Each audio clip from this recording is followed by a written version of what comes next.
Welcome to our channel. నేను రమారావి. Be positive అనే మొకటం మీద బోలెడన్ని మాటలు చెప్పుకున్నామండి. ఈ మాటలన్నీ నాకు ఉబుసుపోకో, మీకు తోచుబాటు అవ్వటానికో చెప్పట్లేదండి. ఈ చెప్పేవన్నీ ఎవరి జీవితాన్ని వాళ్ళు దిద్దుకోవటానికి. ఆ ప్రయత్నంలో నేను కూడా ఉన్నా. నేను కూడా నన్ను నేను సరిచేసుకోవటానికి, మనని మనం మార్చుకోవటానికి మంచి మాటలు వింటూ ఉండాలి, మాట్లాడుతూ ఉండాలి, చెప్పుకుంటూ ఉండాలి. మళ్ళీ వాటిని గాలిలో కలిపేయకూడదు. వాటిని చెవిలోంచి బ్రెయిన్‌లోకి పంపించాలి. ఈ మాటలు చెప్పేవన్నీ మీ దగ్గర మీకు ప్రతి వాళ్ళకి, మనకి ఉన్న చిన్న చిన్న లోపాలని, చిన్న చిన్న అడ్జస్ట్‌మెంట్‌లని మనకి మనంగా ఇతరుల ప్రమేయం లేకుండా సర్దుకోవటానికి. మనని మనం అద్దంలో చూసుకొని బొట్టు, కాటిక దిద్దుకున్నట్టుగా సరి చేసుకోవటానికి. అంతే. అయితే ఆహ్, మామూలుగా జనరల్‌గా మనకి కొన్ని మాటలు మనం మాట్లాడుతుంటాం. సారీ నోయ్ అని, ప్లీజ్ ఓయ్, థ్యాంక్ యూ ఇలా మాట్లాడుతూ ఉంటాం. వీట్లల్లో కీ సెంటెన్సెస్ కొన్ని ఉన్నాయండి. 5. ఈ 5తోటి మహావాక్యాలన్నమాట ఇవి. ఈ 5ను.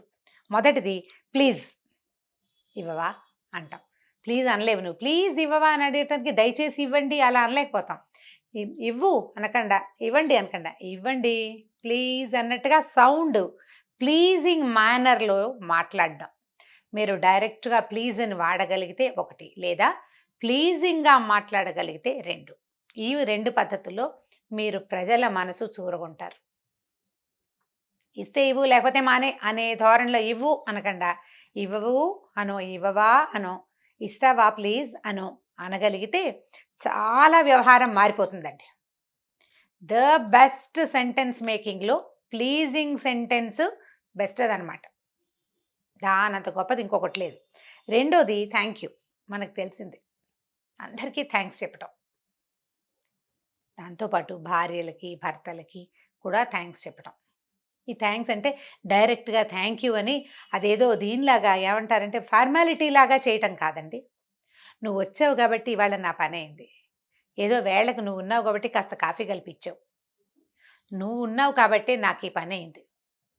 నీ వల్లే నాకిది కుదిరింది అని అనటం. డైరెక్ట్‌గా థ్యాంక్ యూ అని చెప్పలేకపోయినా, లేదా చెబితే ఏదో కృతకంగా ఉంటుంది అని అనిపించినా కూడా, కృతజ్ఞతాపూర్వకమైన వాక్యాలని వాడటం అలవరుచుకోవాలి ప్రతి వాళ్ళును. మేము మా ఫ్రెండ్స్ ఒక ఫ్యామిలీతో కలిసి ఒక చిన్న క్షేత్రం వెళ్ళామండి. వాళ్ళ అమ్మగారు కూడా వచ్చారు. మేము మరీ చాలా క్లోజ్ ఫ్రెండ్స్ అని కాదు గానీ, ఒక మనసిచ్చి పుచ్చుకున్న స్నేహితులమే. చిన్నతనపు స్నేహం కాదు, బాగా పెద్దయ్యాక ఈ మధ్య కాలపు స్నేహమే. ఆవిడ చాలా ప్రేమగా రమా మీ అమ్మ గడుపు చల్లగా చక్కగా నీ వల్ల ఈ దర్శనం చేశామమ్మా అంటే, ఆ రోజు నుంచి ఈ రోజు దాకా ఆ సెంటెన్స్ పోలేదండి నా మనసులోంచి. 3, 4 నెలల క్రితం మీ అమ్మ గడుపు చల్లగా నువ్వు చూపించావు అన్న మాట ఎంత గుండె నిండిపోయే వాక్యమో అది. అలాంటి మాటలు థ్యాంక్స్ గివింగ్ వర్డ్స్ కాదు, కృతజ్ఞతాపూర్వకమైన ప్రీతిపూర్వకమైన మాటల్ని ప్రాక్టీస్ చేయండి. అది లోపల నుంచి రావాలి. మీకు నచ్చుతుంది. థ్యాంక్స్ చెప్తే బాగోదనిపిస్తుంది ఒక్కొక్కసారి. మరీ ఫార్మాలిటీగా ఉంటుంది. అలా కాకుండా ఇలా అనడానికి ట్రై చేయండి. మూడోదండి, నువ్వంటే ఇందుకే నాకిష్టం అని చెప్పటం. ఐ లైక్ యూ అని ఇంగ్లీష్‌లో అంటే అనంగానే అదేమిటో వేరే వేరే నానార్థాలు గోచరిస్తూ ఉంటాయి అందులోంచి. ఐ లైక్ యూ అని అనొద్దు. ఐ లైక్ యూవే ఆ సెంటెన్సు. కాకపోతే అట్లా అనొద్దు. అనకండా చక్కగా చేస్తావోయ్ అందుకే నువ్వు నాకు భలే నచ్చుతావు అనటం. అది ఆడవాళ్ళని, మగవాళ్ళని, పెద్దవాళ్ళని, చిన్నవాళ్ళని, పని వాళ్ళని కూడా మన వాళ్ళని చేస్తుందండి. నీ ఈ పనితీరే నా మనసు దోచుకుంది అని ఇలా సినిమాటిక్‌గా చెప్పకుండా నువ్వు చక్కగా చేస్తావు. అందుకే నువ్వంటే నాకు చాలా ప్రీతి. నువ్వంటే ఎంతో అభిమానం నాకు. నువ్వెప్పుడు నిన్ను నేను తలుచుకుంటానోయ్. మంచి కాఫీ కలుపుతావని. నువ్వు చక్కగా ఇట్లా పిల్లల్ని బాగా చూసుకుంటావని నేనెప్పుడు నిన్ను గుర్తు చేసుకుంటాను. అని నువ్వంటే నాకిష్టము అనే విషయాన్ని ఇతరులకి తెలియజేయటం. ఇది చాలా ప్రధానంగా అండి భార్యాభర్తలు ఒకళ్ళకొకళ్ళు చెప్పుకోవాలి.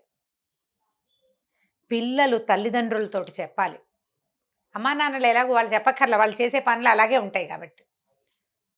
అందరూ చెప్పాల్సిందే. ప్రతి వాళ్ళు మన పని వాళ్ళతోటి, మన కలీగ్స్ తోటి, మన సబార్డినేట్స్ తోటి ఎప్పుడు ఈ రకమైన ఇలాంటి మాటలు గనక మాట్లాడితే నీ ఈ పద్ధతి నాకు నచ్చుతుంది అని తెలియచేస్తే వాళ్ళు మన వాళ్ళవుతారు. ఆఖరి 2 సెంటెన్సులు బ్రహ్మాండంగా ఉంటాయండి. నువ్వే కరెక్ట్ అంటావు. లాస్ట్ బట్ వన్ అనమాట. నువ్వు రైటు, నేను అలా అనుకున్నాను కానీ నువ్వే కరెక్ట్ నువ్వు వాళ్ళు చెప్పిందే నిజమైంది అని అనటం. నువ్వు చెప్పిన మాట నిజమైంది అని ఎవరికైనా గనక చెప్తే వాళ్ళకి ఏనుగెక్కినట్టు ఉంటుంది. అప్పుడప్పుడు నువ్వే కరెక్ట్ అని ఎవరైనా అంటే మనకు కూడా ఏనుగెక్కినట్టే ఉంటుంది. జ్ఞాపకం చేసుకోండి కదా, గుర్తు చేసుకుంటే మనకు తెలుస్తుంది. నువ్వు చెప్పావు నా పని అయింది, లేదా నువ్వు చేసావు నా పని అయింది అంటే మనకి ఏనుగెక్కినంత సంబరంగా ఉంటుంది, వాళ్ళు మనని మెచ్చుకున్నారని. మెప్పు నువ్వు బాగా చేస్తావు కాదు, నువ్వు కరెక్టు, నువ్వే రైటు అన్న మాటని వదలటం నేర్చుకోండి మనసులోంచి.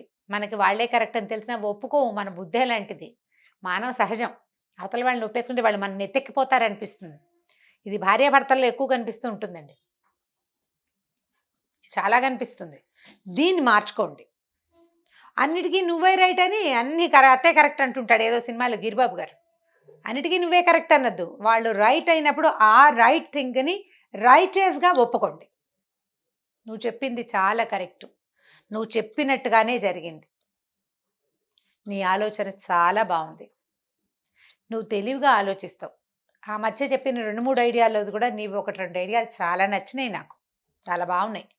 అట్లా చెప్పగలగటం, ఇది కూడా పిల్లలతో, పెద్దవాళ్ళతో, అత్తగారులతో, కోడళ్లతో, అప్పుడప్పుడు అల్లుళ్ళతోటి కూడా లేండి.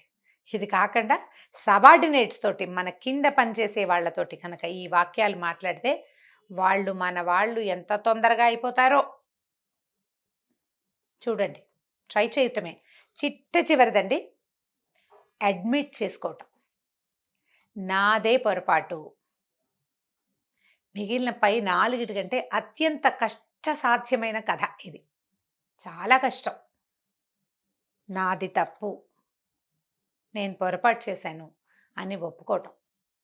జీవితంలో కొన్నిసార్లైనా ఈ అడ్మిట్ చేసుకోవటం అనేది చాలా మంచి సంగతి అండి, చాలా ఉపయోగపడుతుంది.